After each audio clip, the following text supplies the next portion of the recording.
The plastic stick trembled in Lena Grace Harper's hands as two pink lines stared back at her, bold and undeniable. She blinked hard, her hazel eyes stinging under the harsh bathroom light, praying the lines would fade like a cruel hallucination. But they stayed there, stubborn as her racing heartbeat. "Oh, God," she whispered, her voice barely rising above the low hum of the exhaust fan. The pregnancy test slipped from her fingers, clattering onto the cold marble floor of their high-rise condo in downtown Chicago. Lena stared at her reflection in the mirror. 30 years old, skin pale and blotchy with shock, wavy dark blonde hair scraped back in her usual no-nonsense bun that never stayed neat. Her blazer hung wrinkled on the back of the door, proof of another punishing day at the design firm where she spent more time taming panic attacks than sketching blueprints. She pressed a trembling palm against her flat stomach, trying to picture the tiny life growing inside her. A baby. Their baby. A fresh wave of dread pulsed through her ribs. How was she supposed to do this alone? A mortgage, endless deadlines, a husband who didn't even notice when she cried herself to sleep. What if I mess this up? The thought hissed like static in her head, louder than the fan. She could already see her coworkers' thin smiles, the whispers about her productivity, the pitying nods when she'd have to leave early for doctor appointments. For a terrifying second, she hated herself for not feeling only joy. The thought should have brought her warmth, but instead a familiar knot of fear twisted tighter in her chest. When was the last time she and Ethan had an actual conversation, not just the routine, "How was your day?" while he scrolled mindlessly through emails, but real words that meant something? She couldn't remember. The bathroom door rattled as someone knocked. "Lena, you okay in there?" Ethan's voice carried that same clipped impatience he used when board meetings dragged on too long. She hastily grabbed the pregnancy test, wrapped it in tissue, and shoved it into her blazer pocket. "Just a sec." Her hands trembled as she splashed cold water on her face, watching droplets cling to her lashes in the mirror. She looked exactly like what she felt, a woman barely treading water in her own life, while everyone else thought she had it all under control. The condo felt suffocating when she stepped out. Ethan stood in the sleek, modern kitchen, his 6'1" frame commanding the space even in sweats. His dark brown hair was styled perfectly, though it was almost 9 at night, and his smartwatch glowed beneath the pendant lights. Even at home, he looked like a glossy ad for successful CEOs. Finally, without glancing up, he muttered, "I've been waiting to tell you about the Harrington deal. 3 more companies are interested, and if we close by Friday..." Ethan's voice trailed off as Lena's reply came out smaller than she meant. "We're talking about a promotion that could change everything. Marshall basically guaranteed me the VP title. If, Ethan, please." He finally looked up, blue eyes flashing mild irritation. "What's wrong? You look pale."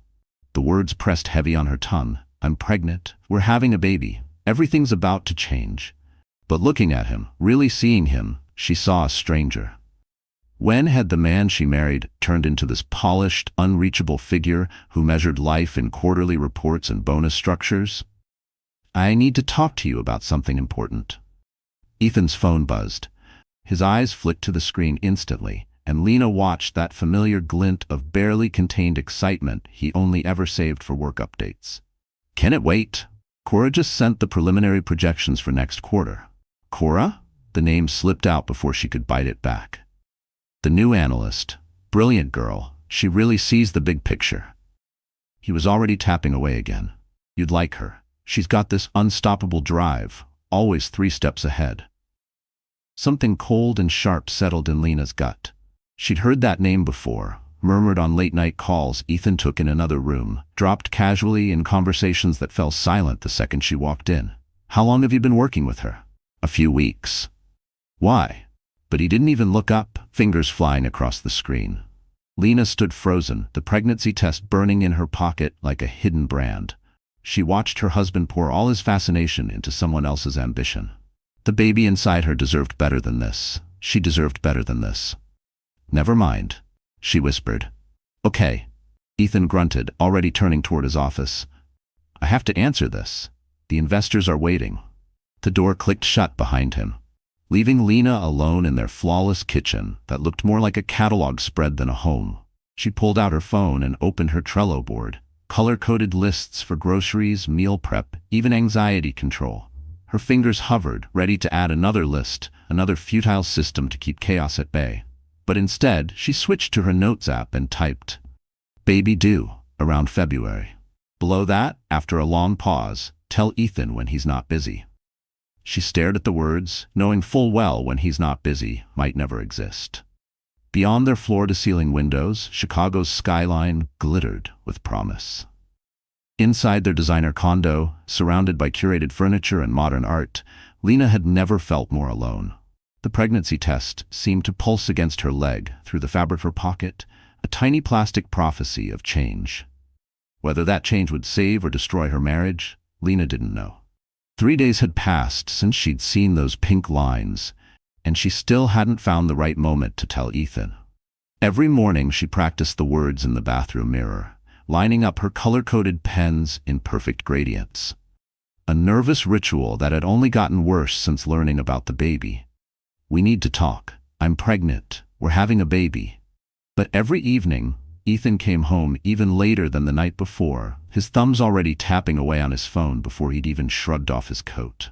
"Sorry, babe," he'd mutter, eyes never lifting. "Big pitch tomorrow?" Cora's been incredible pulling the data together. Cora? Always Cora. Lena found herself scrolling through Instagram far too often, her thumb moving compulsively until it landed on the account that made her stomach twist. @CoraWest. The profile photo showed a striking young woman with sleek black hair and bold brown eyes, lips curved in a smile that practically dared the world to try her. "Living my best life. Never settle."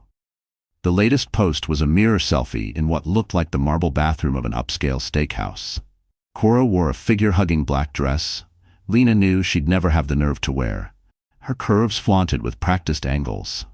The caption read, "When your mentor takes you out to celebrate closing the Harrington deal." So grateful for amazing leaders who believe in lifting others up. Lena's hazel eyes locked on the timestamp, 8:47 p.m. last night. The same night Ethan had texted he was stuck in back-to-back client calls. Her hand drifted to her stomach, where the nausea had become a daily ambush, unpredictable waves that hit her in elevators and during lunch meetings. She'd taken to stashing crackers in her blazer pocket, slipping them into her mouth between conference calls, when the sickness threatened to win. A sour thought scraped at her. Is this my fault? Maybe if she'd stayed interesting, stayed fun, stayed the bright young thing Ethan used to show off at parties, maybe then Cora West wouldn't exist at all. The shame tasted worse than the morning sickness. "Mrs. Harper?" Her assistant's voice snapped her out of it. "The Westbrook clients are here for their 2 o'clock. Lena quickly closed Instagram, cheeks hot with embarrassment at being caught stalking her husband's analyst. She smoothed her bun, tucking stray wisps behind her ear, and grabbed her iPad, her digital fortress of organized design sketches. The meeting dragged on, but Lena's pen drifted in the margins of her notes. Tiny houses with white fences, soft nursery colors, living rooms littered with toys. When Mr. Westbrook asked about timeline flexibility, Lena nearly blurted out that she'd be on maternity leave in 8 months. After the clients left, she sat alone in her office, staring at her sketches. These weren't the sleek minimalist designs her firm was famous for. These were homes, warm, lived-in spaces where families grew, loved, and built memories together. Her phone buzzed, a text from Ethan. "Working late again, don't wait up." Another message followed right after. "Cora's really pushing to perfect the Griffin proposal. That kind of commitment is rare." Lena's thumb hovered over the keyboard. She started to type so many replies. "I'm pregnant. We need to talk. Do you remember you have a wife?" Instead, she typed, "Okay, there's leftover pasta in the fridge." At 11 p.m., Lena lay alone on their king-sized bed, listening to the hum of the city drifting through the windows.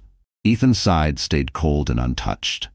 She fell asleep clutching her phone, praying for another message, any sign he remembered she existed. The front door finally clicked open at 12:43 a.m. She pretended to sleep as Ethan crept through the condo, the blue glow of his phone screen tracing patterns along the hallway walls. Even now, almost 1 a.m., he was still scrolling. "Lena?" he whispered. "You awake?" For a heartbeat, hope fluttered weakly in her chest. Maybe now, Maybe he'll sit down, touch my face, ask if I'm okay. But another voice in her head, the one that never quite went silent, hissed that she was foolish to hope. How many times had she laid like this, desperate for scraps of the man she used to know? But when she didn't answer right away, she heard his quiet sigh, and then the soft click of the guest bathroom door. The shower ran for 20 minutes, far longer than his usual quick rinse. When he finally slipped into bed, he smelled of expensive soap and something else, something floral, young, perfume that wasn't hers. Lena's eyes flew open in the dark, her heart pounding so hard she thought it might wake him. She lay perfectly still, counting his breaths until they slowed into sleep. All the while, questions scorched her thoughts like acid. How long? How deep? How could I have missed this? At 3 a.m., she crept out of bed and into the bathroom, where she quietly emptied the little dinner she'd managed to keep down. Morning sickness, the books called it, though for her, it struck whenever it pleased. She rinsed her mouth and caught her reflection in the mirror. Pale, hollow-eyed, strands of hair slipping loose from her bun. She looked exactly like what she was. A woman watching her world shatter while fighting to pretend it was still whole. She slipped back under the covers, feeling the icy divide of sheets between them, wondering how long she could keep pretending. She pulled out her phone and opened her notes app, adding to the list she'd started 3 days ago. Baby due, around February. Tell Ethan when he's not busy. Research pediatricians. Buy prenatal vitamins. Find out who Cora West really is. The last item made her stomach twist in a way that had nothing to do with pregnancy hormones.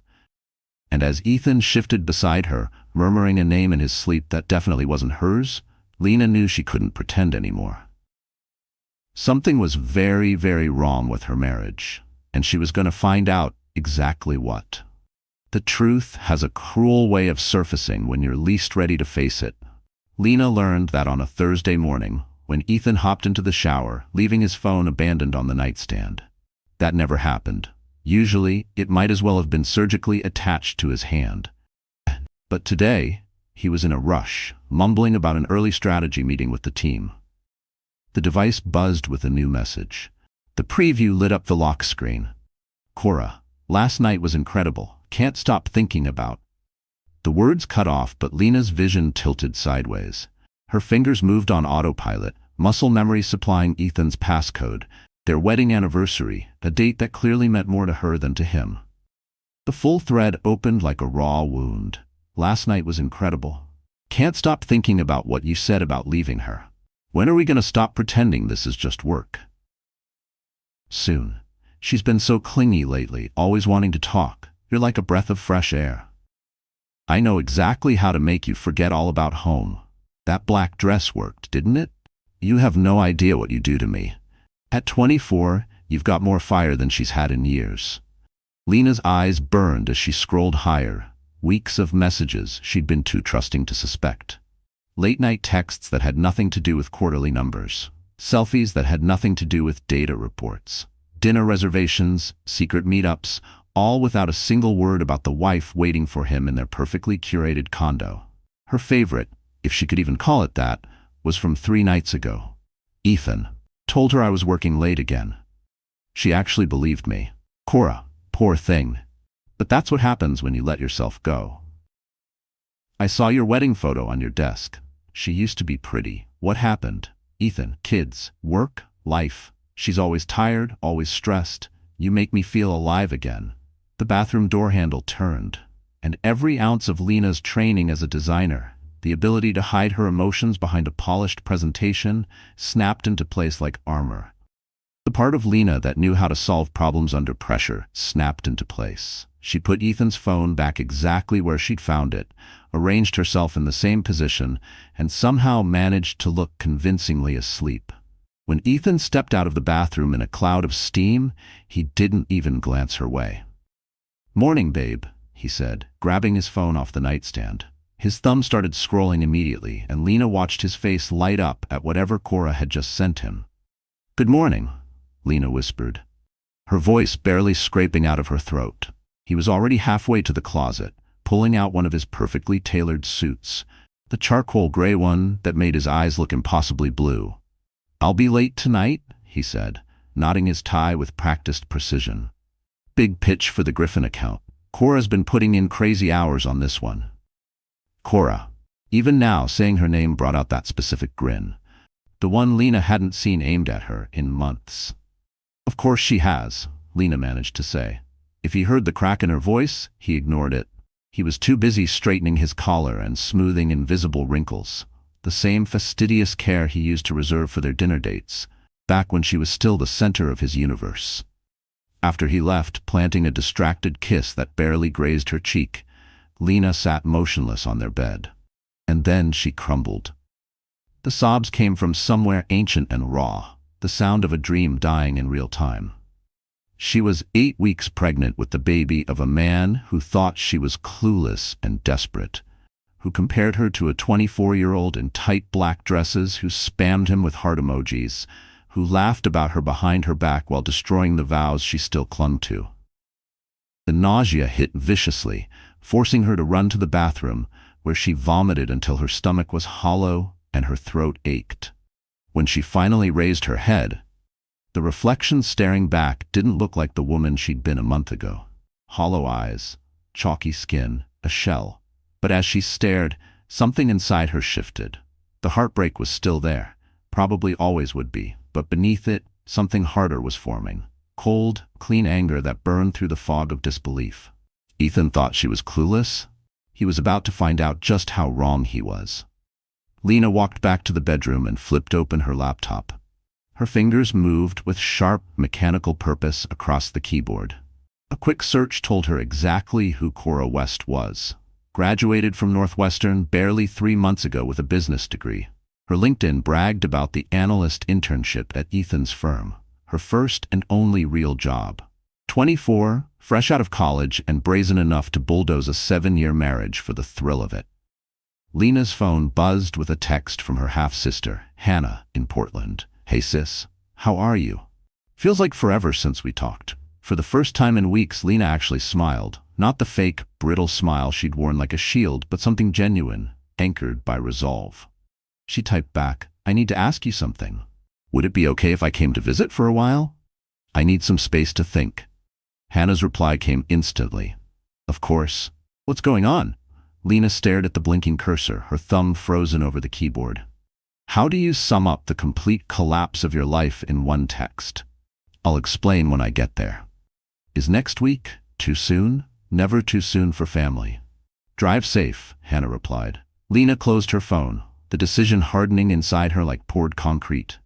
She wasn't going to confront Ethan. She wouldn't give him the chance to lie, to twist things, to make her doubt what her own eyes had proven. Instead, she was simply going to vanish. Let him stammer through excuses to his precious Cora.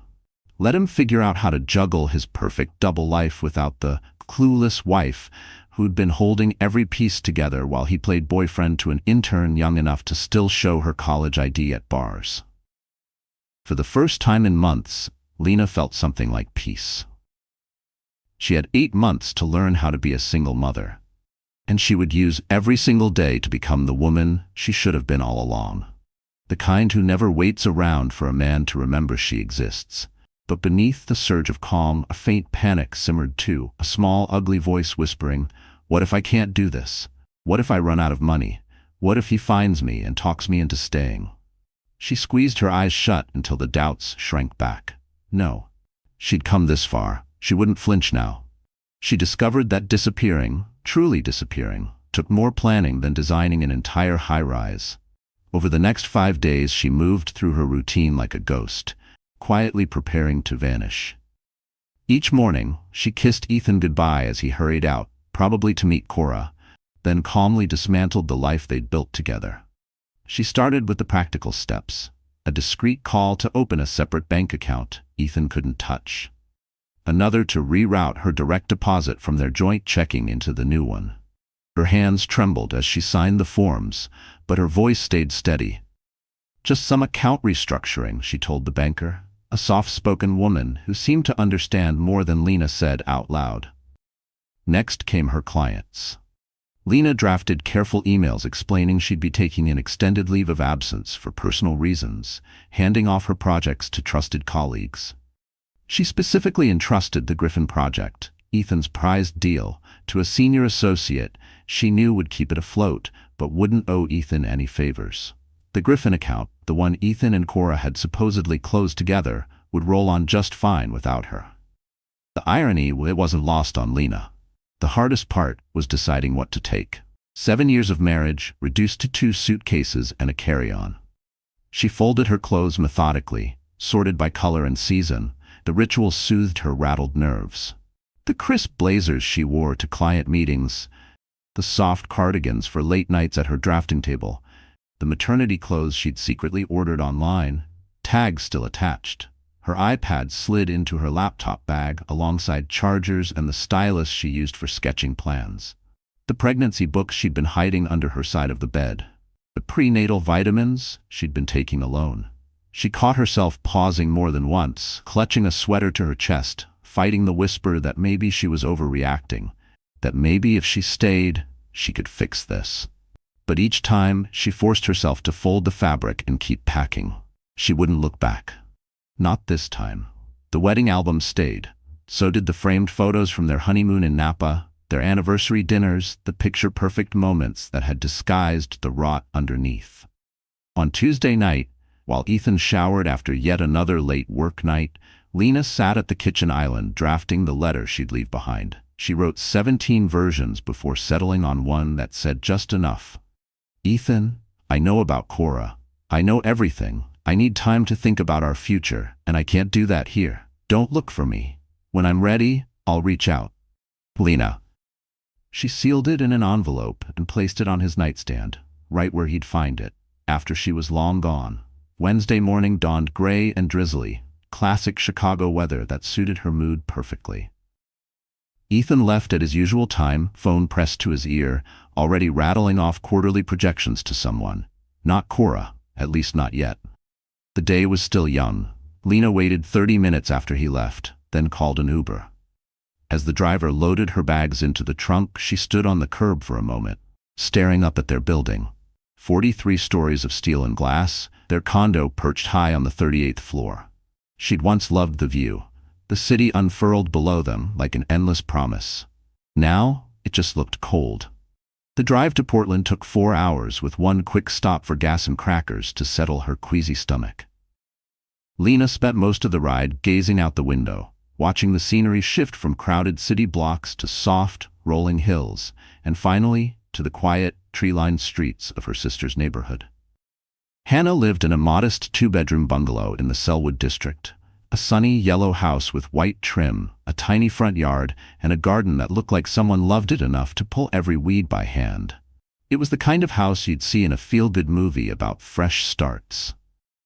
"Jesus, Lena," Hannah blurted, throwing the door wide open before the Uber even pulled away. "You look like hell." It was exactly what Lena needed to hear.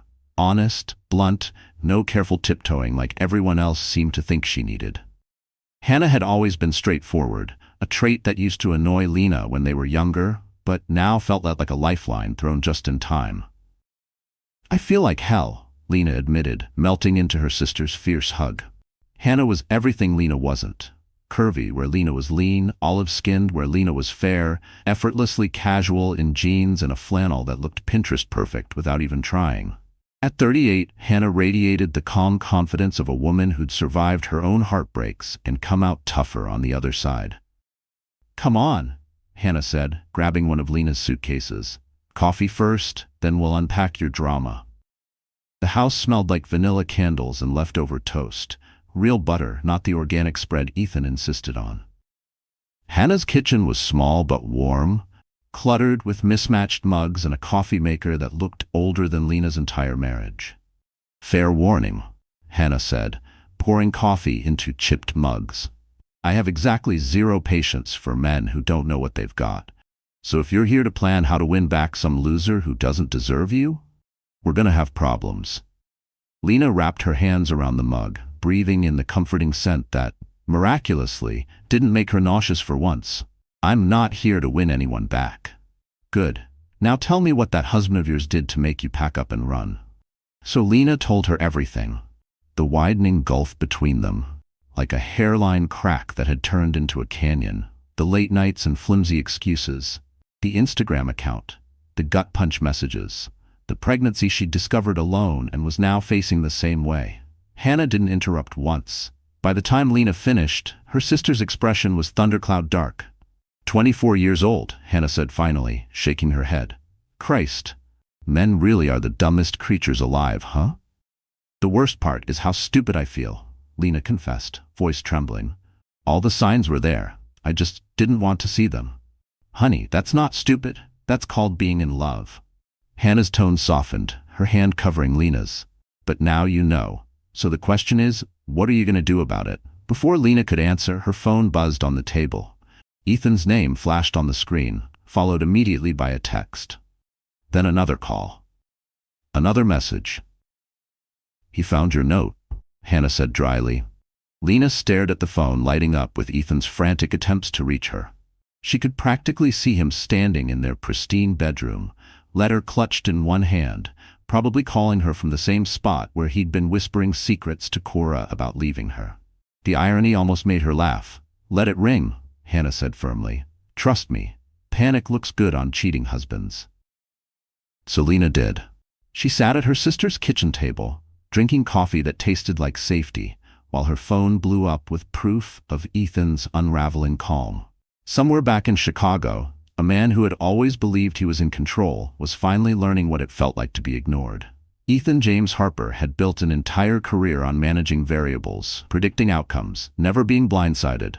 But now, standing alone in their pristine bedroom at 7:47 p.m., holding Lena's letter with trembling fingers, he realized none of his carefully crafted strategies mattered when your wife simply vanished. I know about Cora. I know everything. The words hit him like a punch to the chest. His knees buckled, and he dropped onto the bed they'd shared for 7 years. The letter slipped through his numb fingers, landing softly on the rug. How long had she known? His mind raced backward through every half-baked excuse, every late night, every lie. Had Lena seemed different? Quieter? He strained to remember their last real conversation, but came up empty. When was the last time he'd actually looked at her, really seen her, instead of scrolling through Cora's texts? His smartwatch vibrated with a new message from Cora. Can't wait for dinner tomorrow night. That new place downtown is supposed to be amazing. Ethan stared at the screen, his stomach twisting. Barely an hour ago, he'd felt a flicker of excitement about that dinner. Now, Cora's bright, eager grin made him feel sick. He called Lena's number, his hands shaking so hard he nearly dropped the phone. Straight to voicemail. Lena, please, we need to talk about this. Just call me back, okay? Whatever you think you know, we can fix it. I love you. The words tasted hollow, even to him. When was the last time I told her that and actually meant it? He wondered. When was the last time he said it without another tab open in his mind, without a phone in his other hand, without planning the next meeting, the next email, the next stolen moment with Cora? He called again. Voicemail. Again. Voicemail. Each time, it picked up after a single ring, the unmistakable sign she was declining on purpose. Panic constricted his chest as he began tearing through the condo, room by room, searching for some sign of where she'd gone, desperate to find the one thing he could no longer control. Her side of the closet was half empty now. Obvious gaps where her favorite dresses and sweaters used to hang. The bathroom counter, usually crowded with her skincare bottles and the prenatal vitamins she'd just started taking, was stripped bare except for his things. In the kitchen, he yanked open the junk drawer where they kept passports and important papers. Her passport was gone, so were her birth certificate and social security card. This wasn't some impulsive storm out. This was a carefully planned escape. Ethan's hands trembled as he scrolled through his contacts, searching for anyone who might know where she'd gone. The realization sank in like lead. He couldn't remember the last time Lena had mentioned a friend or family. When did I stop listening? When did her voice become background noise to my ambition? He dug up Hannah's number from Lena's old phone backups, her half-sister in Portland. He'd only met her twice, once at the wedding and again at Christmas 3 years ago. Hannah had never been impressed with him, called him golden boy with a sarcastic edge that stung more than he admitted. The call went straight to voicemail. Hannah, this is Ethan, Lena's husband. We had a misunderstanding, and I think she might have gone to you. Please please, just have her call me. We need to work this out." A misunderstanding. Even now, he dressed it up in business terms, like the slow destruction of a marriage could be fixed with a bullet point in a presentation. By 11 that night, after 6 more unanswered calls and increasingly frantic voicemails, Ethan found himself standing in his dark office, staring at the Instagram messages that had started it all. The chat thread with Cora was still open on his phone. Her latest message, sent just 20 minutes ago, was a photo of her in tight workout leggings at the gym.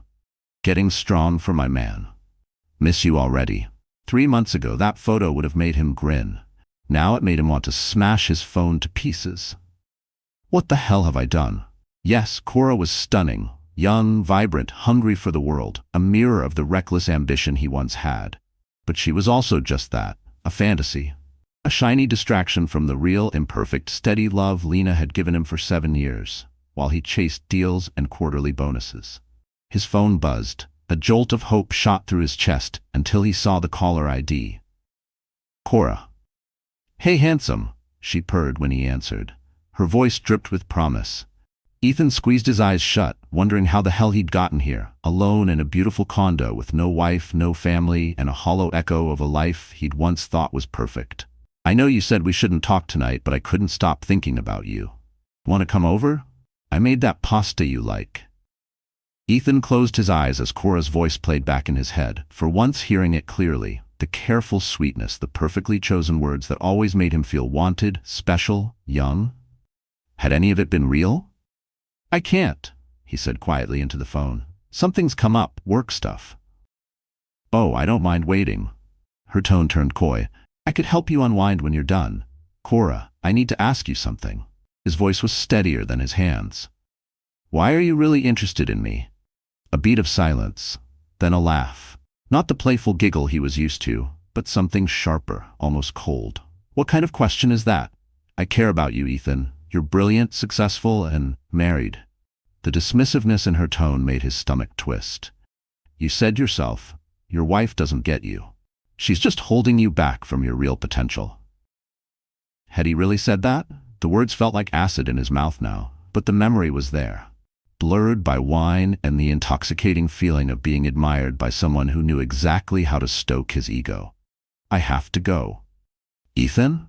What's wrong? You're acting weird." He hung up without answering, blocked her number before he could talk himself out of it. It was a tiny act, maybe too late to matter, but it felt like the first honest thing he'd done in months. The condo felt cavernous and hollow around him now. Every corner whispered of Lena, her laptop bag by the front door, the coffee mug she'd forgotten to rinse that morning, the scattered sketches on her desk in the spare bedroom. He stepped into that room, really saw it for the first time in ages. The walls were covered with her work, graceful, human-centered blueprints of homes that promised warmth instead of showy status. In the corner, a small stack of books caught his eye. What to expect when you're expecting. The First 40 Days. Pregnancy for Dummies. The titles slammed into him like a punch to the chest. He sank into her chair, staring at the proof of a secret she'd carried alone, while he'd been playing out some cheap fantasy with a 24-year-old who saw him as nothing more than a rung on her career ladder. Lena was pregnant. His wife was having his child. And instead of standing beside her, he'd been plotting to leave her for someone who never even wanted him. Just what he could offer. Ethan buried his face in his hands, and, for the first time since his father's funeral 15 years ago, he cried. Raw, wrenching sobs that bounced off the polished walls of their perfect, empty home. Outside, Chicago glittered under its indifferent night sky. Inside, the man who'd always believed he had it all realized too late that he'd thrown away the only thing that truly mattered. The condo, that polished cage he'd once been so proud of, held the echo of a man who finally understood exactly what he'd thrown away. The real question was, would understanding be enough to win it back? 3 weeks in Portland had taught Lena that healing wasn't linear, pretty, or easy to measure. Some mornings she woke up in Hannah's guest room feeling strong, almost peaceful, sketching new design ideas on her iPad while sipping ginger tea that, mercifully, stayed down. Other days, she couldn't force herself out of bed until noon, her body racked with morning sickness that felt more like mourning than pregnancy symptoms. "It's normal," Hannah promised her on the worst days, setting down toast cut into careful little triangles, the only thing Lena could reliably keep down. "Your whole world just blew up. Let yourself be a mess for a while." Hannah's house had become a safe harbor of mismatched furniture and messy honesty. Unlike the sterile perfection of the Chicago condo, every inch here told a story. Water rings on the old coffee table, a throw pillow repaired with a crooked stitch, crayon drawings taped proudly to the fridge, thank you gifts from the neighbor kids Hannah babysat after school. "I was married too," Hannah had confessed during their first long, tear-soaked talk, both curled up on the couch with mugs of strong coffee. Marcus cheated with his secretary. Total cliché. I almost laughed. Almost. "What happened?" Lena had whispered. "I fought for him. Therapy, forgiveness, being the cool wife who gets that men slip up. Forgave him when he swore it'd never happen again." Hannah's tone stayed calm, but her knuckles whitened around her mug. "Then I found out about secretary number 2 and 3. Turns out, some people don't want to be saved from themselves." Lena had stored that confession like a caution sign, stacking it alongside all the new, brutal truths she was collecting about love, betrayal, and the thin line between devotion and habit. And late at night, when the house creaked and the baby turned somersaults inside her, she still caught herself wondering, if he showed up now, crying, begging, would I be strong enough to say no? The question shamed her more than the betrayal itself. Her phone had finally stopped vibrating with Ethan's desperate calls and messages. 47 missed calls the first week. 23 the second. Then, nothing. "The silence is worse than the noise was," she'd told Hannah just yesterday, while they painted the guest room a soft yellow, neutral and hopeful. "Or," Hannah had grunted, rolling more paint onto her brush with deliberate force, "he got distracted again by his baby-faced side piece." Lena didn't disagree. Men like him don't stay single long. They need someone to handle their feelings for them. Hannah's comment had stung, mostly because Lena knew it was true. How many of Ethan's moods had she managed over the years? How many times had she swallowed her own needs to cushion his stress, his schedule, his towering ambitions? Now, sitting alone in a coffee shop in the Hawthorne district, Lena was finally learning how to manage just one person's feelings, her own. She'd settled into a daily rhythm that mostly worked. Breakfast, if her stomach could stand it. A walk through the neighborhood's leafy streets. Then 2 hours of sketching at this cafe, where the baristas already knew her order, herbal tea and a blueberry muffin, and respected her need for silence. Her sketches had shifted since leaving Chicago. Gone were the sleek, sterile glass towers her old firm loved so much. Now her pages filled with houses, wraparound porches, sunny breakfast nooks, reading corners. Places built for families who actually sat down together. Homes where kids could leave toy trucks in the hallway without someone complaining about ruining the aesthetic. "Excuse me, are you an architect?" Lena looked up, startled, to find a woman about her age standing beside the table, pointing at the spread of pencil lines and notes. She had warm brown eyes and wore jeans splattered with dried paint, definitely an artist of some sort.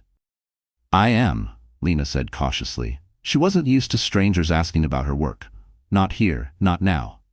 "I'm Indy Morrison," the woman said, extending a hand and a smile. "I run a nonprofit that builds affordable housing for single moms." She gestured at the sketch in front of Lena, a simple, welcoming 2-bedroom with big windows and an open floor plan. "That design is exactly what we need. Would you maybe want to hear about a project I'm working on?" For the first time in months, Lena felt something stir in her chest that wasn't dread or queasiness. It was interest, genuine curiosity, a flicker of purpose. "Tell me more," she said. Indy slid into the seat across from her, eyes bright as she outlined her vision. 30 small homes for women starting over. Dignified spaces that were both affordable and beautiful. "Most low-income housing is just plain depressing," Indy said. "Like if you're poor, you don't deserve a place that makes you feel proud to come home. We want to change that." The conversation stretched into 2 hours. By the end, Lena had filled 3 pages with rough sketches before she and Indy agreed she'd meet the project team next week. Walking home through Hannah's neighborhood, she caught herself grinning, truly grinning. For the first time since finding those awful messages, her hand drifted to her belly, where a tiny bump was just starting to show beneath her loose sweaters. "Hey baby," she murmured. "Mommy might have found us something good." The little yellow house smelled like dinner when she pushed open the door, garlic and herbs, warm and comforting, making her stomach growl instead of revolt. Hannah stood at the stove, swaying a little to music playing off her phone as she stirred a pot of something delicious. "Good day?" Hannah asked without turning around. "Actually, yeah?" Lena settled into a chair at the kitchen table, already pulling out her iPad. "I think I found a job. A real one. Not just a paycheck. Something real." Hannah wiped her hands on a dish towel and studied Lena's sketches, giving them the same careful attention she gave everything that mattered. "These are gorgeous, Lena. Truly. When's the last time your work made you feel this excited?" Lena paused. Back in Chicago, architecture had become about deadlines and office politics, landing big clients and eyeing the next promotion. When had she last thought about the people who would live in the buildings she designed? "I don't even remember," she admitted.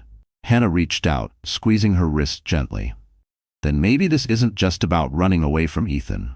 Maybe it's about running towards something better."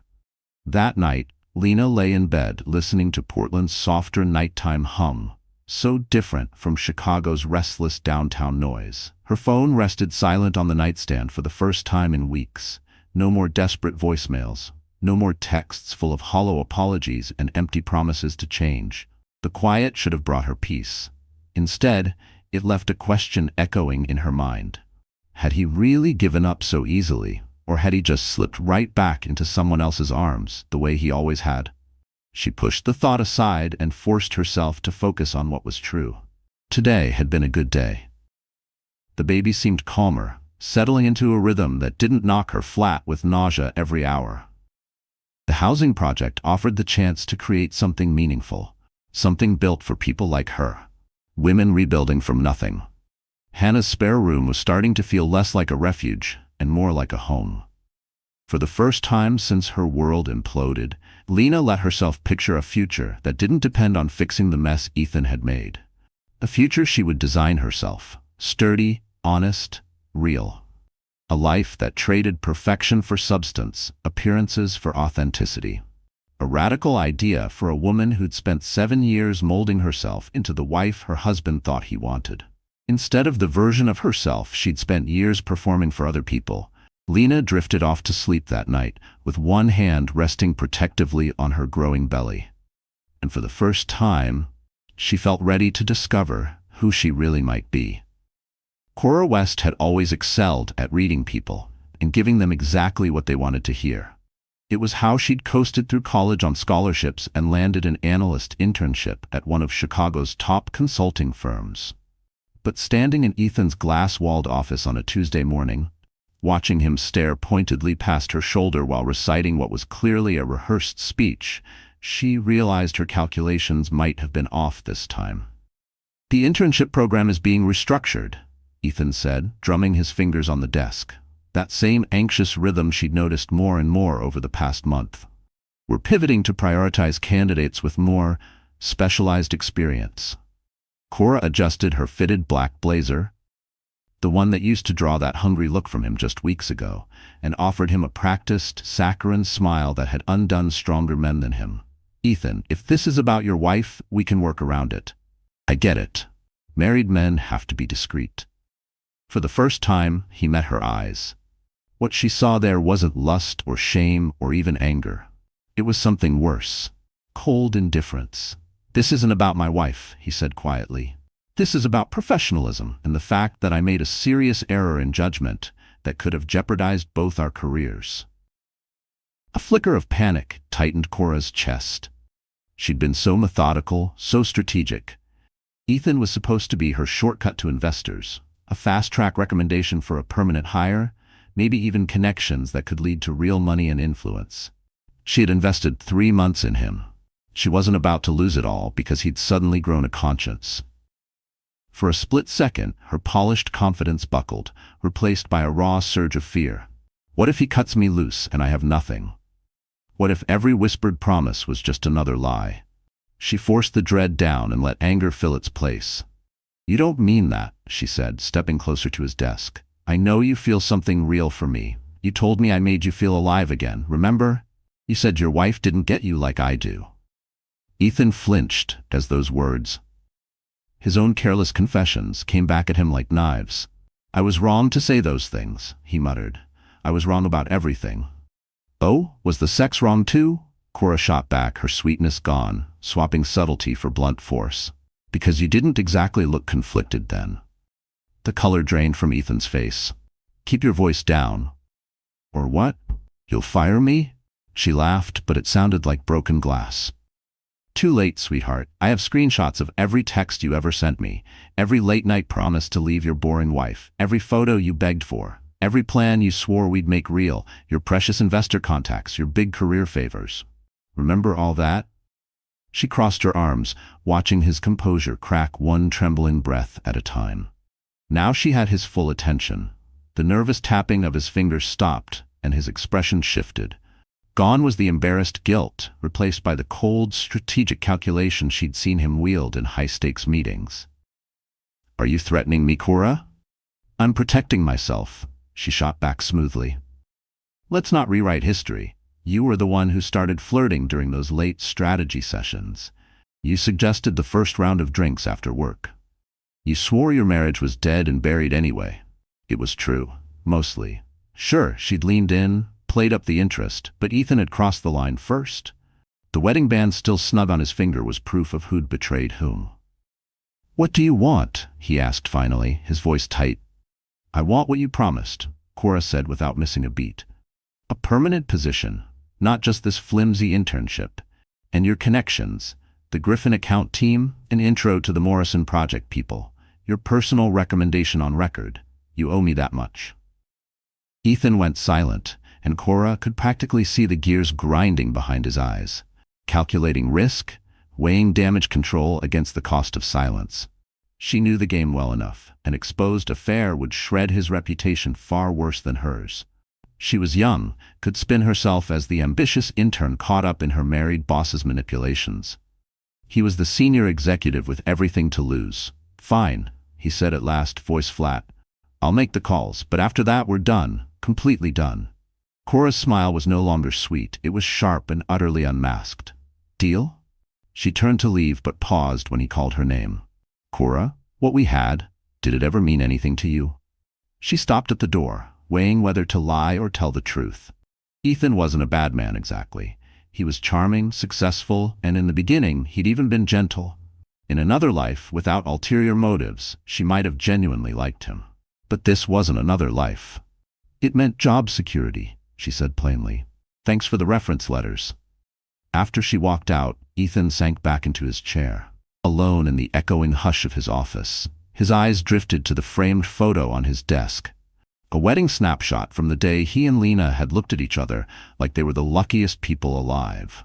He'd turned that photo face down weeks ago, unable to meet her eyes, even in a picture. Now he turned the photo back upright, forcing himself to look at it, at her. Lena's face on their wedding day glowed with a kind of joy and trust he'd spent 7 years nurturing, and only 3 reckless months tearing apart. His phone buzzed, jolting him. A text from an unfamiliar number. "Hope your wife enjoys the screenshots I'm about to send her." The blood in Ethan's veins turned to ice. He'd given Cora exactly what she demanded. The job, the recommendations, the introductions. But apparently that wasn't enough.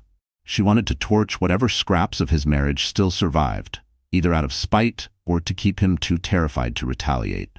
He dialed the number immediately, but it went straight to a generic disconnected recording. He jumped to Instagram, then LinkedIn, then her company email. Gone. Cora West had vanished like a ghost, with everything she needed to burn him to the ground if she felt like it. Ethan grabbed his keys with a hand that wouldn't stop shaking. He had to get to Portland before Cora's poison reached Lena. He had to explain, to beg, to somehow convince his wife that what they'd built was still worth saving, even if every screenshot proved he didn't deserve it.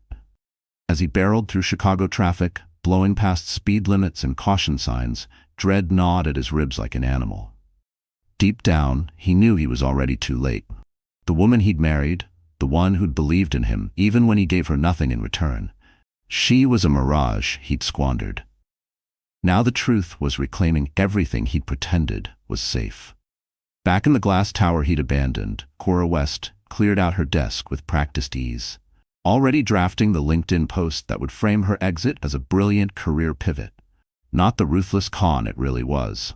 She'd learned early that in a world run by men who confused lust for love, a young woman with enough beauty and cold ambition could write her own ticket. Ethan had been almost too easy. Married men always were. So much to lose. So easy to leverage. Meanwhile, 200 miles away, Lena sat cross-legged on Hannah's couch, sketching a kitchen layout for the nonprofit housing project. Her phone buzzed on the coffee table. Notification, one new message from unknown number.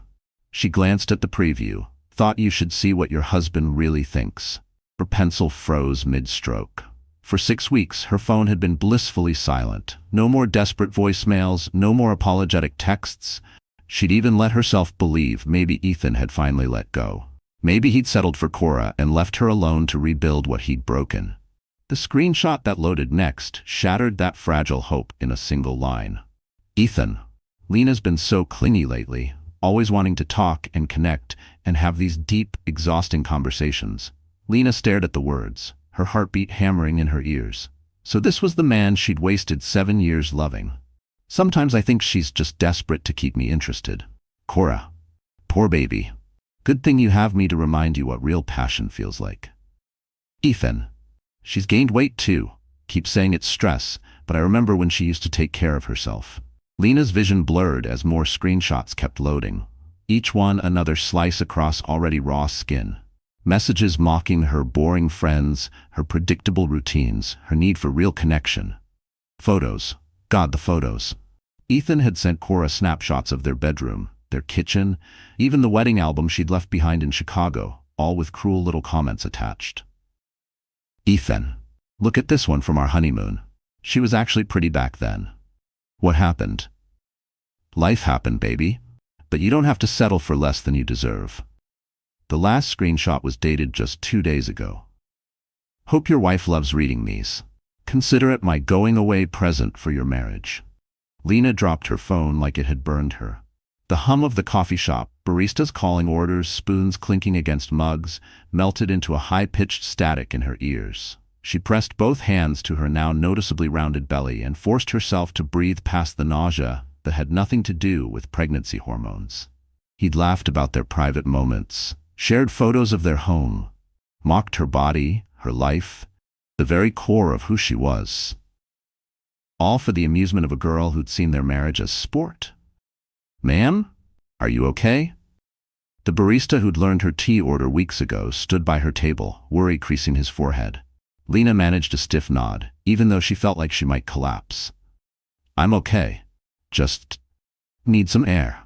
She gathered her scattered sketches and phone with shaking hands, stepped outside and let Portland's crisp October air slap her awake. The tree-lined street she'd come to love suddenly looked sinister, like Cora's words had poisoned her little sanctuary too. Her phone rang in her palm. Hannah. Hey, you need to get home right now, Hannah said, her voice sharp with urgency.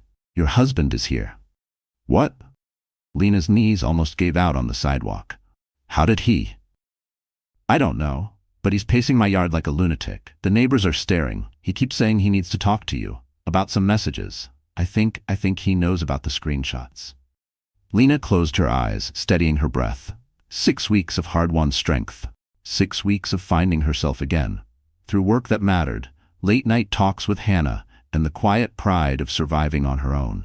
She exhaled once, slowly, then opened her eyes to the bright, cold street. I'm on my way. The walk back to Hannah's house took 12 minutes, and Lena used every single step to fortify herself against whatever excuses Ethan would throw at her. He'd had 6 weeks to own his choices, to reach out honestly, to face her like a man. But he hadn't lifted a finger, until Cora threatened to blow up the last scraps of his reputation. She spotted him before she turned onto Hannah's street. a tall figure in a tailored suit, pacing frantically beside a sleek black sedan that looked absurdly out of place on this quiet block of modest bungalows and flower beds. Even from down the street, she could see the restless twitch of his hands, the way he gestured wildly into his phone. When he saw her, he cut the call mid-sentence. For a long second, they just stared at each other across Hannah's small front lawn. 7 years of marriage, shrinking down to the empty space between two strangers. "Lena," her name cracked out of him like a prayer. "Thank God you're here. I can explain everything." "Can you?" she asked, stopping just out of reach. She took him in with a strange detachment, the suit that hung a little looser than before, the deep hollows under eyes that had once seemed so confident, the hair mussed by restless fingers. "The messages Cora sent you, half of it's twisted." She spun things, cut conversations out of context. "Which half, Ethan?" Lena's voice was calm, terrifyingly calm even to her own ears. "The half where you called me needy and boring? Or the half where you sent your mistress pictures of our bedroom?" Ethan flinched like she'd slapped him. "I was angry, confused. I said things I didn't mean because I was trying to convince myself what I was doing wasn't so." "You spent 3 months convincing yourself," Lena cut in, her pulse steady even as her heart roared in her chest. There was something clean and sharp forming inside her. Not grief this time, but finality. "How long did you need to convince yourself to send her photos of our wedding album? How many nights did it take to laugh about our vows with a 24-year-old intern?" "She manipulated me," Ethan said hoarsely, stepping forward like he might grab her hands. "You have to believe me. She used me for connections, for leverage. None of it was real. Our marriage was real." Lena's voice was quiet but diamond hard. "I was real. And you threw it away for someone who didn't even pretend to care about you the moment it stopped benefiting her." "What does that say, Ethan? About how little you valued what we had?" He stepped closer, and Lena could see the tears collecting in his tired eyes. "I know I screwed up. I know I hurt you in ways that, God, Lena, I can't even sleep anymore. I keep seeing you pregnant and alone, and I—" "Stop." The word cracked through the cool night air like a blade. "You don't get to use my pregnancy to make yourself feel sorry for what you did. That's not what I'm doing. Isn't it?" Her hand moved instinctively over her rounded belly, a gesture that was hers alone now, no longer shared with him. "For 7 years, I tried to be the wife you wanted. I handled your moods, organized your life, pretended not to notice when you stopped seeing me and started seeing an accessory that got in your way. And the second I needed you to be my partner, not a burden, you found someone else to make you feel young." "I want to come home." Ethan's voice broke. "I want to fix this, I swear." "Home to what?" Lena demanded.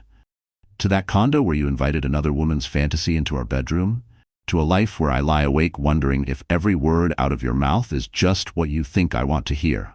Behind him, Hannah stepped onto the porch, a coffee mug in hand, watchful and ready to pull Lena back if she needed rescuing.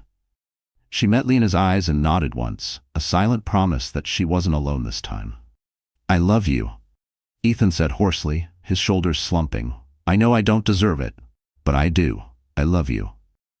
Lena really looked at him then, saw not the man she'd loved, but the reality beneath. A man who mistook possession for partnership, loyalty for convenience, and only recognized value when he feared losing it. "I loved you too," she said quietly. "But love isn't magic, Ethan. It can't glue together what you smashed apart." She turned toward Hannah's porch, where warm lamplight spilled through the windows, light that had taught her that home wasn't a fancy skyline apartment. It was any place where you were free to be whole. "Lena, wait!" His voice cracked with raw panic. "The baby." She paused, her back still to him. "The baby will be fine. We will be fine. I want to be involved. I want to be a father. Then be one," she said simply. "But you don't get to be my husband anymore." She didn't look back as she climbed the steps to Hannah's front door. For the first time in months, Lena felt a quiet inside her that wasn't the numb hush of denial, but the deep, enduring calm of having spoken the truth. Finally, and completely. 3 months later, Lena stood at the head of a bright conference room at Morrison & Associates, her old firm's biggest rival, presenting the final plans for the affordable housing project that had changed everything. Her pregnancy was impossible to hide now, a beautiful, undeniable curve beneath the navy blue maternity blazer she wore like armor. Across the polished table sat 5 attentive executives, including James Morrison himself. In the corner, Indy Morrison, James's daughter, the nonprofit director who'd first found Lena sketching in that Portland coffee shop, took rapid notes, her excitement hard to contain. The modular design maximizes efficiency while preserving each home's unique character, Lena explained, her voice calm, unwavering. Each unit can be customized to the family's needs without driving up construction costs. Her iPad displayed the polished digital renderings she'd perfected in sleepless nights, fueled by peppermint tea and sheer determination. These weren't just buildings. They were safe harbors, homes, crafted with warmth and intention, for women like her. Women rebuilding, women daring to believe they deserved more than just shelter. They deserved a future built on truth, substance, and love. And this time, Lena was building it for herself. "The numbers are impressive," Morrison Sr. said, pushing his reading glasses higher on the bridge of his nose. "But I have to ask, why should Morrison and Associates take on a project that frankly won't turn much of a profit?" Lena had anticipated this question.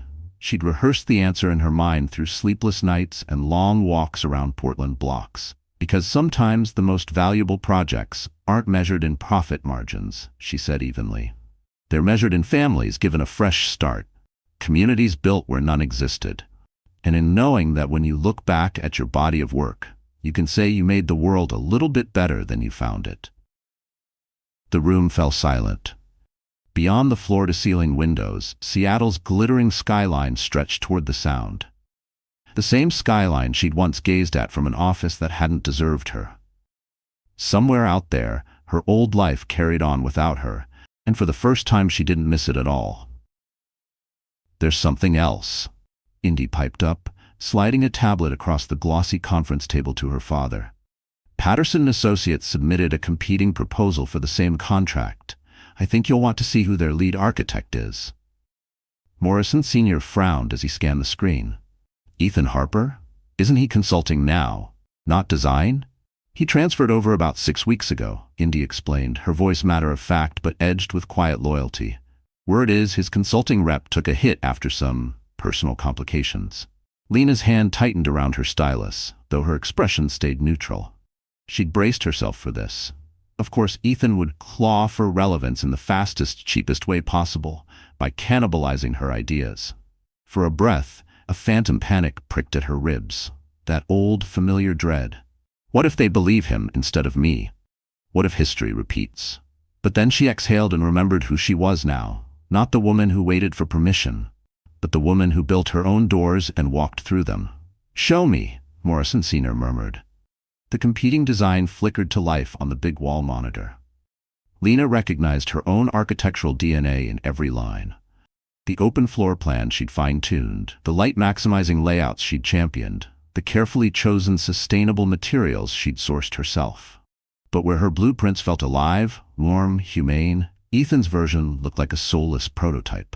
Heart stripped out and replaced with cost-cutting precision. "Well," Morrison Sr. said dryly, eyebrows raised, "that does look familiar." "There's more," Indy said, and Lena felt a rush of gratitude for the woman who'd turned from stranger to fierce ally in just a few months. "Ethan Harper is currently under informal investigation at his old firm. An intern named Cora West is making, well, let's say interesting claims about his professional conduct." The tablet made its way around the table. Lena didn't bother reading it herself. She didn't need to know how deep Cora's scorched-earth tactics had cut Ethan's reputation. She could read it in the way the executives' faces hardened. "Miss Harper," Morrison Sr. said at last, lifting his eyes from the tablet to meet hers squarely. "Your proposal is approved. We start construction next month." The rest of the meeting passed in a blur of congratulations and firm handshakes. Lena heard the words, nodded politely, but her pulse was hammering too loudly to really register them. She'd done it. Against every reason to fail, carrying her baby alone, rebuilding her career from zero, standing firm when her past tried to drag her backward. She'd done it. Outside the tall glass walls, Seattle gleamed. But for once, all the brightness Lena needed lived in the quiet certainty beneath her hand, resting on the curve of her belly and the future she was building for both of them, all on her own terms. As the executives filed out, Indy lingered near the door with her father, then turned back to Lena. "There's one more thing you should know," she said quietly. "Patterson and Associates fired Ethan Harper this morning. Apparently, the whole Cora West situation blew up into a full-on lawsuit: sexual harassment, misuse of company resources, breach of professional conduct. His career here in Chicago is, well, it's over." Lena let the news wash over her without triumph or spite. There was no real satisfaction in it, only a faint, distant sadness for the man who had once dreamed beside her and who'd ruined himself trying to feel young again. "And Cora?" she asked. "Blacklisted," Morrison Sr. answered bluntly. "She tried to leverage one affair into multiple promotions. It blew up in her face." Word travels fast in this industry, especially about young professionals who think seduction is a shortcut to success. 3 hours later, Lena sat at Hannah's kitchen table, still glowing with the quiet thrill of victory. They celebrated with sparkling apple cider and greasy takeout Chinese, the kind of food Ethan would have sniffed at like it was poison. Hannah raised her glass with a grin. "To my brilliant sister, who turned a cheating husband into the foundation of her dream career." "To second chances," Lena corrected softly, tapping her glass against Hannah's, "and to knowing exactly when the first chance is over." Her phone buzzed on the table. A message from an unknown number. "Heard about your big win. Congratulations. You always were the talented one in our marriage." Lena read it twice, her face impassive. Then she deleted it without replying. Some conversations deserved to stay buried in the past, and Ethan James Harper was now just that. History. That evening, as Portland's autumn rain tapped softly against the windows, Lena knelt on the floor of what had become her permanent room in Hannah's house, fitting the last pieces of a new white crib together. Each piece clicked into place with satisfying finality, like the fresh life she was constructing one solid choice at a time. Her phone rang, a FaceTime call from an unfamiliar number. When she answered, a warm, familiar smile greeted her. "Dr. Amalfi from the prenatal clinic." "Hi, Lena. I have the results from your latest ultrasound," the doctor said, her voice kind and bright. "Everything looks perfect. And are you ready to know your baby's stats?" "Absolutely," Lena said, breath-catching. "It's a girl." Dr. Amalfi's smile widened. "Your daughter is growing strong and beautifully. She's healthy and on track in every way." "Daughter." The word cracked something open in Lena's chest, like sunlight breaking through a storm. She was having a daughter. A little girl who would grow up knowing that strength didn't come from someone else's permission, but from within. That rebuilding was possible. That the right choice wasn't always easy, but it was always hers to make. "I'm ready," Lena whispered, one hand pressed protectively over the curve of her belly, where her daughter waited, fierce and steady as her mother's new life. Just like her mother. Outside, the lights of Seattle glittered on the horizon, but inside Hannah's cheerful yellow house, a new future was unfolding. One quiet, brave decision at a time. And for the first time in months, Lena knew with absolute certainty that she and her daughter weren't just going to be fine. They were going to be extraordinary. 1 year later, the first thing people noticed about Lena's new office wasn't the prime downtown Portland address or the sleek row of architectural awards she'd racked up in only 12 months. It was the sunny corner where her minimalist glass desk met a colorful play area. Building blocks, picture books, and a baby monitor softly crackling with the gentle hum of nap time. Lena Grace Harper, or rather, Lena Grace Harper, no longer. She'd dropped her married name 6 months ago and gone back to her maiden name, Lena Grace Mitchell. She was deep into blueprints for her third major affordable housing development when the monitor buzzed alive with cheerful babbling. "Mama, mama, mama," came the bright little voice of 8-month-old Lena Grace Mitchell, who had inherited her mother's green eyes and unstoppable stubborn streak, but somehow skipped the anxiety altogether. "Someone's awake right on schedule," Indy Morrison remarked from the other side of Lena's desk, where they'd been finalizing expansion plans. Under Lena's leadership, Morrison and Associates had launched an entire division devoted to community-first design and appointed her as its director. Lena smiled, saving her drafts and pushing to her feet. Perfect timing, as always. She stepped into the small adjoining room that doubled as Luna's daytime nursery. The sight never failed to steal her breath. Luna sitting up in her portable crib, dimpled arms reaching for the sunbeams pouring through the big windows, babbling at dust motes as if they were fairies. "Hello, beautiful girl," Lena whispered, scooping her daughter up into her arms. Luna immediately reached for Lena's earrings, delicate architectural-inspired studs that Hannah had had custom-made for her last birthday. "Mama," Luna announced proudly, as though she'd just cracked the code for world peace. "That's right, my sweet pea. Mama's here." Beyond the glass, Portland sprawled in all its quirky creative glory. Once, Lena had thought losing her old life in Seattle would break her. Now she understood it had set her free, to meaningful work, a thriving practice, and the kind of imperfect, authentic life she'd always deserved. Her phone buzzed with a text from Hannah. "Dinner at 6. Luna's favorite sweet potato puree and the salmon you actually like." Lena typed back quickly, "Perfect. We'll bring dessert." The "we" felt so natural now. In the first hazy months after Luna was born, Lena had sometimes felt that phantom ache for a missing partner, someone to witness Luna's first smile, her first giggle, her first wobbly reach for a toy. But over time she realized she and Luna were a team, whole, unbroken, and exactly enough for each other. "Mitchell?" Her assistant's voice buzzed through the intercom. "Your 3 o'clock is here." Lena glanced at her calendar, and for a heartbeat, old anxieties stirred, but she shooed them away. "No more doubting. You've earned this." "Send him in," she said, settling Luna into her bouncy seat, surrounded by soft blocks shaped suspiciously like tiny modernist buildings. James Morrison strode in with his usual blend of fatherly bluntness and sharp business instinct. But today he carried a leather portfolio that hinted this was more than a project check-in. "Lena," he said, lowering himself into the guest chair, while Luna squealed a hello, "I'll get right to it. The board has reviewed your numbers for this year." For half a second, the ghost of old fears flickered. What if I'm not enough? What if I've failed? But she caught herself and let the thought dissolve. She knew her worth now. She could measure it in communities transformed, families housed, children growing up safe and warm. James Morrison smiled, and the next words out of his mouth would change everything. She answered simply, "They do. Indeed." James Morrison flipped open the leather portfolio, spreading out crisp contracts and sets of polished architectural drafts. 3 major projects completed ahead of schedule and under budget. A waiting list of nonprofits requesting your designs. National recognition from the American Institute of Architects for innovation in socially conscious development. Right then, Luna chose to topple her stack of soft blocks, squealing in delight at her self-made chaos.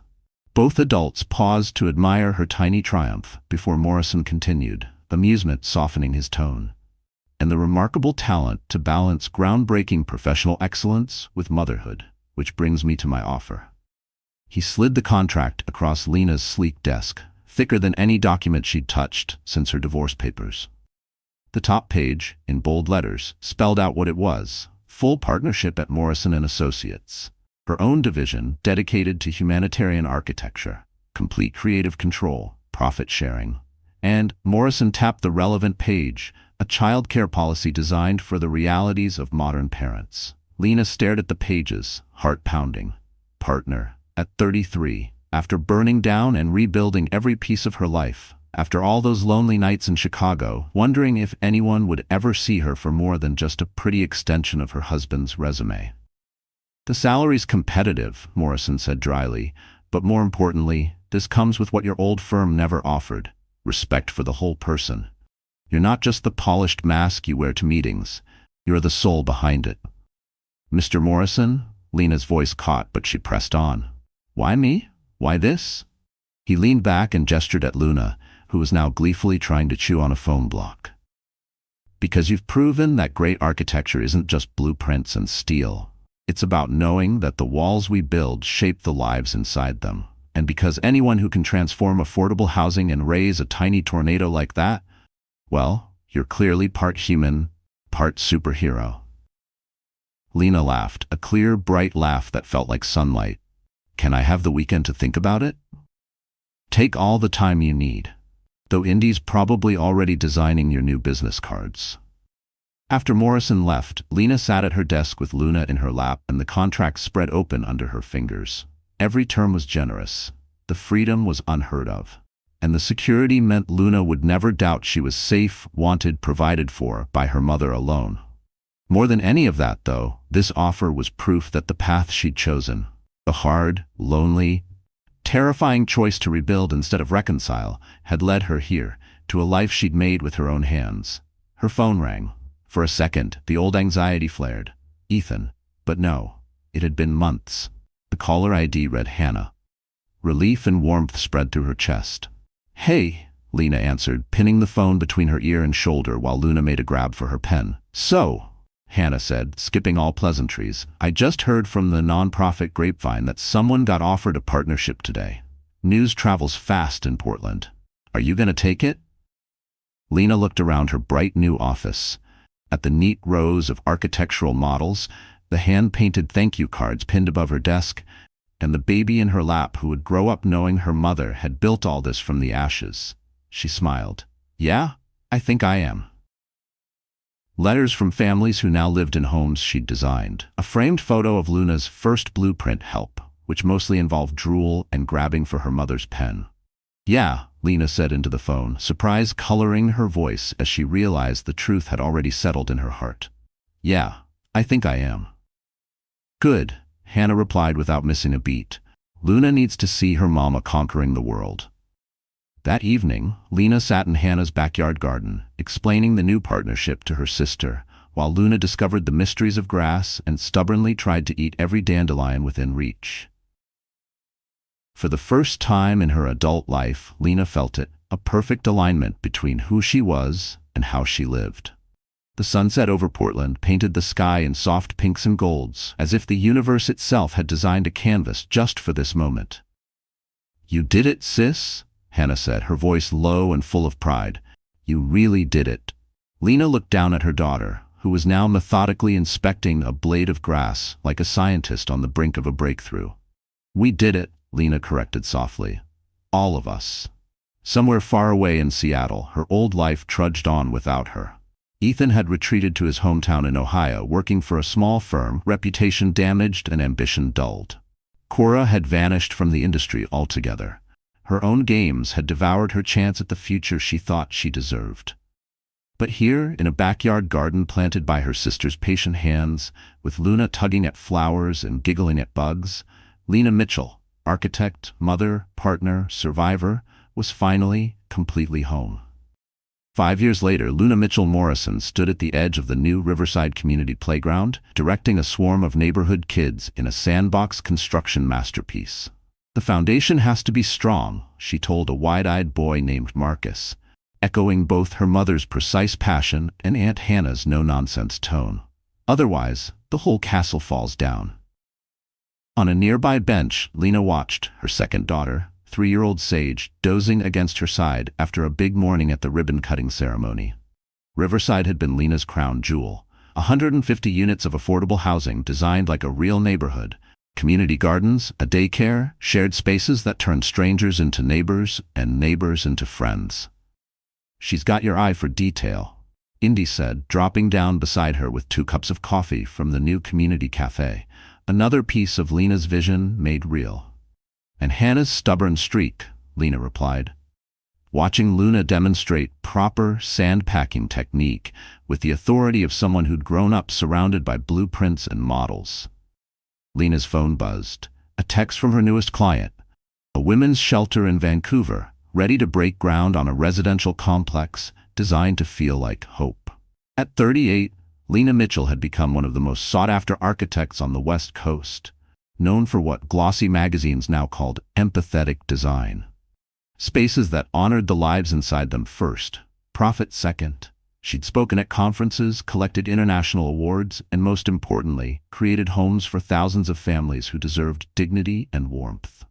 But her greatest accomplishment was simpler than any headline. She'd learned to trust herself, to choose herself, to build a life that felt true instead of merely perfect.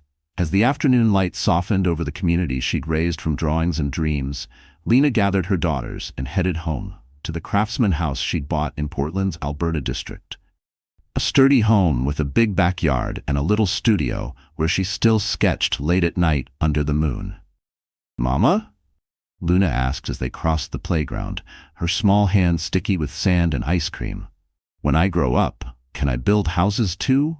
Lena laughed, remembering her own childhood pencil sets lined up in perfect gradient rows, her notebooks full of dream floor plans. "You can build anything you want, sweetheart, anything at all." And as she watched her daughter's face brighten with possibility, Lena knew with unshakable certainty, some endings are really just beginnings in disguise.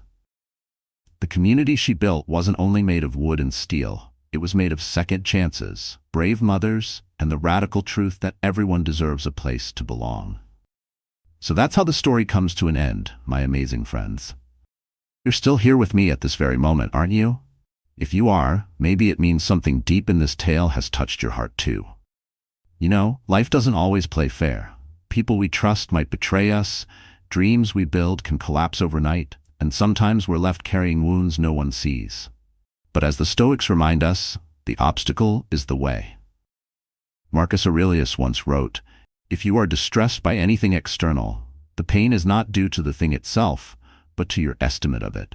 And this you have the power to revoke at any moment." These stories show us exactly that.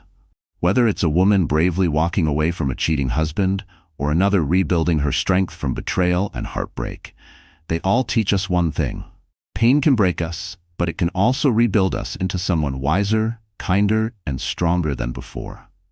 Maybe you've been there too, quietly carrying your own battles, putting on a brave face when the world expects you to crumble. I just want you to know, you're not alone, and you're stronger than any storm life throws at you. If you're still here, maybe it's a sign to take your power back, to forgive yourself, to let go, or to start over. Whatever healing means for you.